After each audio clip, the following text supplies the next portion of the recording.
Welcome everybody. We have a beautiful new machine here, and this time there is a lot of tech in the inside of coffee now. Also with the Nespresso Prodigio, one of the first Bluetooth enabled coffee machines that are out on the market. For $200 you can buy it here without the milk maker, the Aeroccino, but obviously it's also available with the Aeroccino here for just $50 more. You can see it right here. I have the Prodigio and milk, so I can also make some nice little foam like you can see right here. I just brewed the coffee for myself a few minutes ago. It was at least 10 minutes ago, and the foam is really strong still. So how to do that? It's quite easy. You just download the app if you want to use the app, and then you can use the machine even more efficient. But let's just first look at how to make yourself a coffee, and then I will tell you a little bit more about the app, because I think the coffee making part is a little bit more important. So what you have to obviously do is, I want to do the same kind of copy you saw just before. So what I will do is just start off with the milk first. So take off the top cover, and you can see here there's two actually lines in there. On the bottom there is one line, and then here we have another line. So those are max lines. If you want to do a warm milk, warm foam actually, you can fill it up to maximum till right here, and then it will produce a foam that goes up until here, which is quite strong and nice. You'll be able to see that in the background. You can also do it with cold milk. So actually you can also do the warm with the cold, so warm foam with the cold milk, because it will heat it up on the bottom. But if you want cold foam, it's also possible. If you don't want too much, you can use the same one here on the bottom, but with cold foam you can also use the top part, because there's always not so much foam happening there.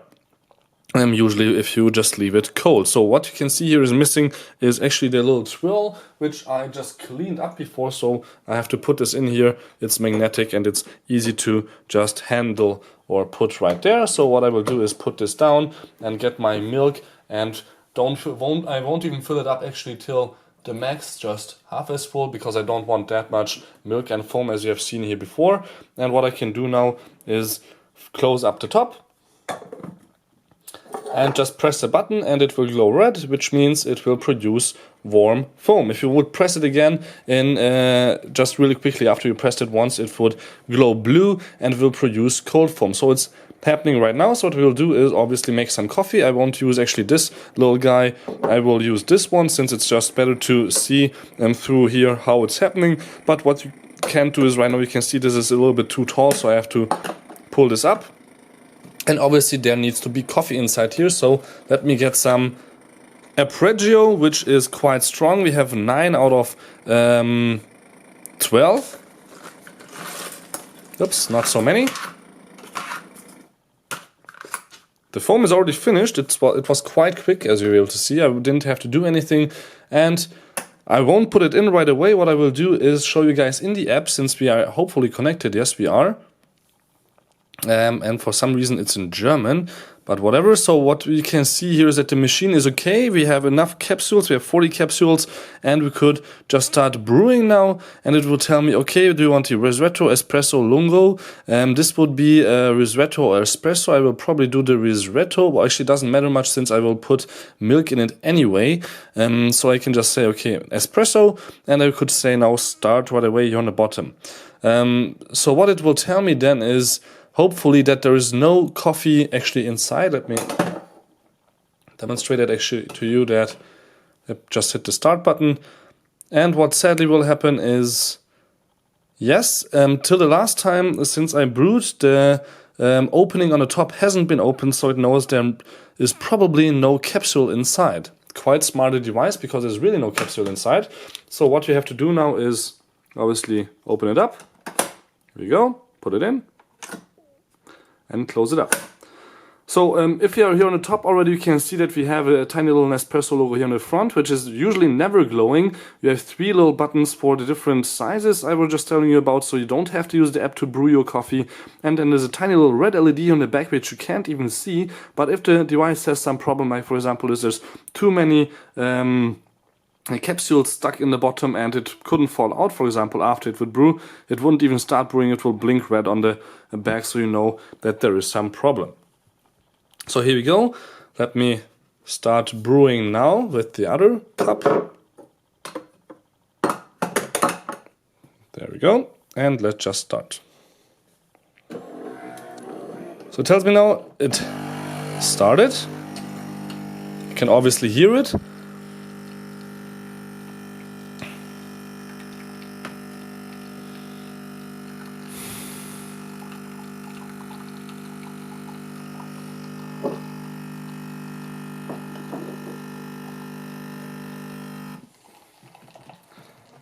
Didn't take too long.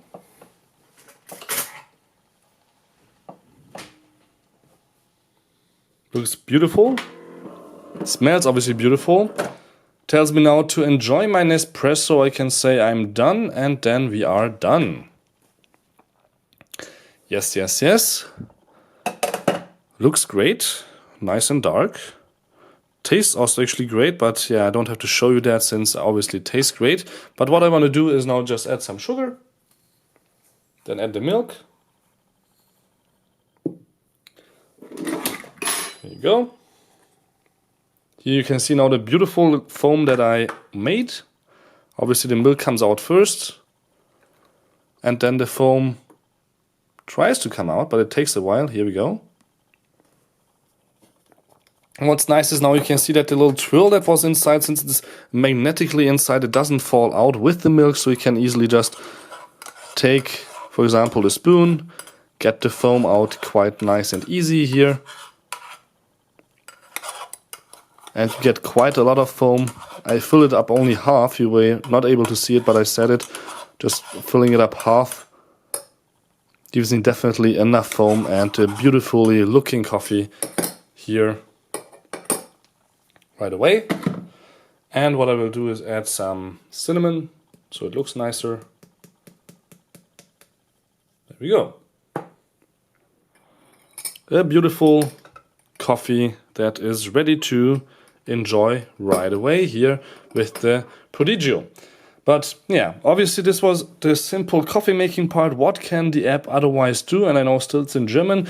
So let me tell you about a few bad parts. And I'm definitely not sure why the hell it's in German, since my operating system is in English, but probably it knows from my location that I'm in Germany. So each time you go out of the app, the Bluetooth connection to the machine disappears. But once you're in the app, it connects right away if you have Bluetooth open on your device itself.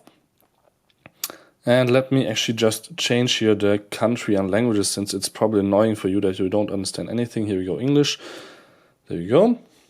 Just has to restart the app. Let me put back the top part. And what I didn't mention actually about the milk part is that it's really easy to clean, since you just have to rinse it out and then it's ready to go for the next time. So let's just go back here to the machine. And now you can see, yeah, for some reason not currently paired with our Prodigio. So maybe if I change the language, it's not that easy to pair. But this is actually what would happen, for example, if you use the app for the first time. It will ask you here on the top part where I press the little machine icon to pair with my Nespresso machine. And you can see that we are trying to pair right now. The Prodigio is actually on because it's still glowing on top. And I'm also close enough, so it's just cancel. And for some reason we are now paired.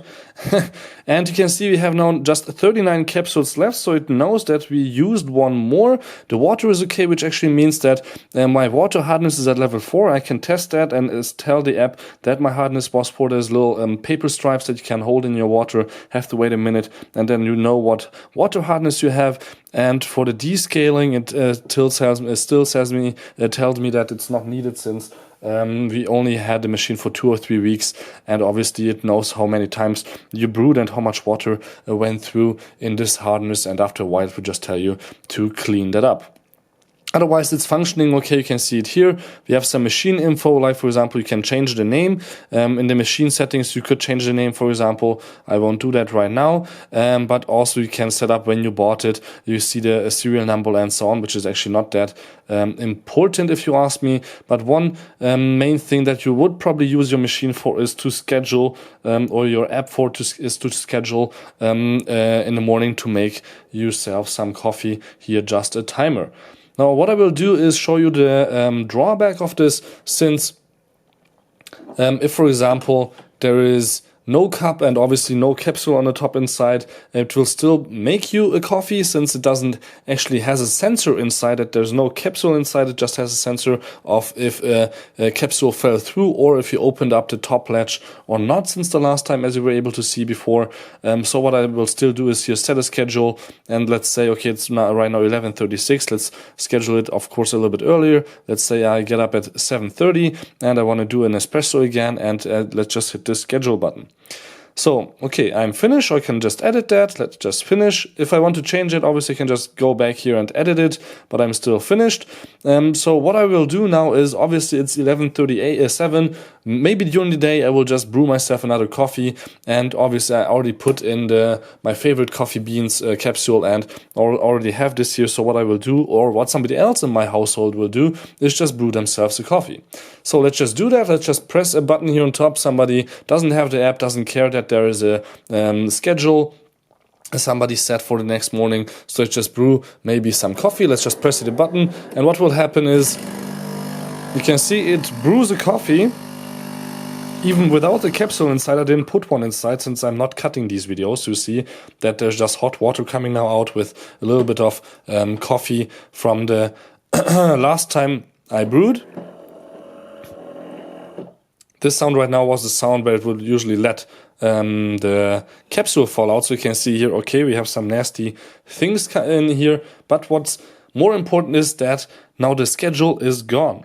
So if I would want to still enjoy my coffee in the morning, the machine would have forgotten by now, and you have to set it up again. So the schedule thing is only interesting if you set it up each time, every night before you go to sleep, to make your coffee, set up everything here, and then that's a nice feature. But otherwise you cannot set it up for every morning at 8. It will know it, and even if there's nothing under here, it will just go through, since it will always forget your schedule after each time you make a coffee. That's a little bit of a drawback for me. Obviously, it wouldn't be nice to just maybe forget that it makes every day a coffee and there's just a whole water tank going here in the bottom. It will be too much and it spills over. And once you come home from vacation, for example, the machine will just be flooded. But that could be easily avoided if just there would be a sensor inside to know if there's a capsule inside or not, which the machine doesn't have. It just knows, okay, there is a capsule falling out. So it knows, for example, right now we still have 39 capsules that right now I didn't make a coffee, but still you were able to see you can just make hot water and it still forgets the schedule. So that's one of the drawbacks. Another drawback for me is definitely that, for example, if I have an app, my wife has an app, or my girlfriend, or whoever, and we're both brewing coffee, but I'm not home for a week, but I'm the person that usually buys the capsules, I won't know how many capsules went by after a week when I'm not connected via Bluetooth to the machine, and if I'm not at home, and if somebody else is using the machine. So you cannot really track the machine status over the internet, even if somebody else is using the app in between, because the different apps don't communicate with each other. But what you can do is, obviously, if you always there and always use the machine and know how many capsules, you can set up how many you have left, because you maybe know and just count yourself how many you have left, and you can see what your last order was. You can reorder that one, or maybe place a new order and just order right away new capsules from here. There's free shipping usually with Nespresso after a certain amount of coffee that you buy, and there's obviously more than 30 different ones that you can choose from. And since you probably don't know all of them, once you buy the machine for the first time or get it as a gift, there's 16 different ones. You can see them right here on top to choose from which are 14 not decaffeinated, one is decaf and one is just a vanilla feel. That's, I think, that one right there, which is tasting really awesome. So, there's actually not much else to say about the machine except for it's smart, but actually not that smart if you ask me. It just helps you to keep track of if your water is okay, if the tank is full, if your capsules went out, and maybe sometimes you can update the firmware to make it a little bit smarter. But what the machine definitely can do is beautiful coffee, and especially beautiful milks. I would definitely say, or tell you guys, buy the one with the milk maker or the Prodigio and milk, since you get the little milk maker for 20 bucks cheaper instead of 70 for 50 bucks extra. 70 it would be separated from the little box, and otherwise the bottle on the back for water you can see is quite big. With 800 milliliters you can brew at least 7 coffees if you take the biggest one, but with the smallest amount you can brew maybe even up to, I would say, 20 easily. So for espresso or even smaller size with retro users, this is one nice little machine. And for me, with my milk habits and sugar and everything, and this is also quite nice. But I will probably not so much use the app with the machine, just a few times a month maybe, to check on the machine's health. So thank you much for tuning in. This was a little review of the Nespresso Prodigio and milk. I hope you liked it. There is of course more infos if you just go here to assistance videos or FAQ in the app itself. That's also maybe quite handy, but that's just going to the Nespresso website, so you can do that also from your tablet, notebook, or whatever you want to do. So much for tuning in. Don't forget to subscribe. My name is Balazs, and this was the Prodigio and milk in a review here from Munich.